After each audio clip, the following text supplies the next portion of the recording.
ramai orang baca pengakhiran pada ayat 39 surah Al-Rahman dengan salah. Jadi jom kita perbetulkan. Sama kita baca. A'udzu billahi minasyaitonir rajim. Bismillahirrahmanirrahim. فَيَوْمَئِذٍ لَا يُسْأَلُ عَنْ ذَنْبِهِ إِنسٌ وَلَا جَانٌّ. Okey, saya nak tekankan kepada tempat yang kita waqaf tu di penghujung ayat 39 ya. Wala jan.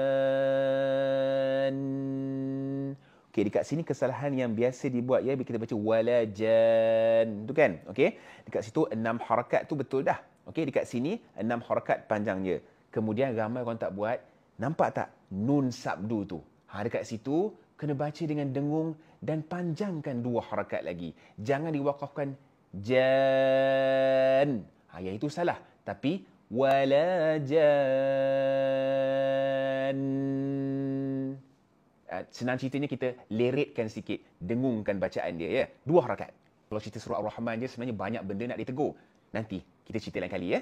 Anda belajar satu hari ini, kalau ya komen alhamdulillah dan follow saya.